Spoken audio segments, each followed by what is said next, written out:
और चलिए सीधा रुख करेंगे, बड़ी खबर इस वक्त आ रही है। पीएफआई की बड़ी साजिश का खुलासा हुआ है। बाबरी मस्जिद को दोबारा बनाना चाहती है पीएफआई। एनआईए की रेड में बरामद हुए 8 पन्नों के सेट से इस साजिश का खुलासा हुआ है।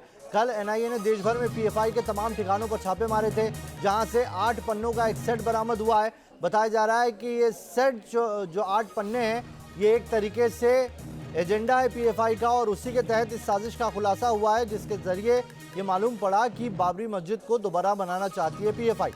बता दें आपको कि जल्द ही केंद्र सरकार एक डोजियर लेकर आ रही है। ये तमाम जो जानकारियां और जो पुख्ता सबूत हासिल हुए हैं, उनके आधार पर डोजियर लेकर आके इसे बैन करने की तैयारी की जा रही है। धीरेन्द्र पुंडीर हमारे साथ जुड़ गए हैं।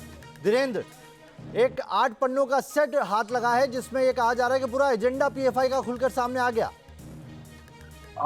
देखिए, उसमें बहुत सारे डॉक्यूमेंट्स बरामद हुए हैं, जिसमें बहुत सारी चीजें हैं, और जो ज्यादातर 2047 का जो प्लान है भारत को इस्लामिक राज्य की स्थापना करने का, उसके अलावा जो एक बड़ी सनसनीखेज चीज है जिसको लेकर एजेंसी सबसे ज्यादा सक्से में है कि 8 पेज के उसके यहाँ से नदीम और कमरुद्दीन जो पकड़े गए हैं, उनके पास से इस बात का बरामद हुआ है, जिसमें बाबरी मस्जिद को दोबारा से तामीर करने का पूरा प्लान है, जिसके लिए ये 8 पेज का है, जिसमें उसके टूटने से लेके उसको दोबारा बनाने तक का है। और ये एक बड़ी लोगों एक नई चीज जो लगा कि ये किस तरह से तैयारी कर रहे थे। हालांकि बाकी तमाम चीजें वही थी कि किस तरह से हिंदुओं की हत्या करनी है, किस तरह से तमाम चीजें करना, वो अलग अलग सेट बरामद हुए।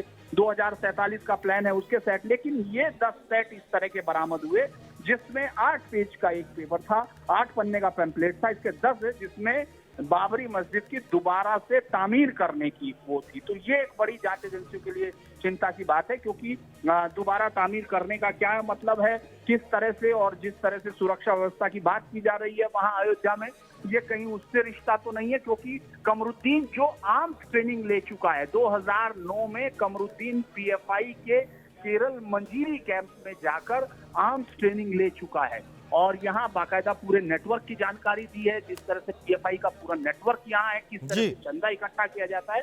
तो मुझे लगता है नावेद, ये काफी बड़ा और सनसनीखेज खुलासा है कि किस तरह से पीएफआई दोबारा तामीर करने के पूरे एजेंडे पर है, और उसके लिए कुछ भी करने से।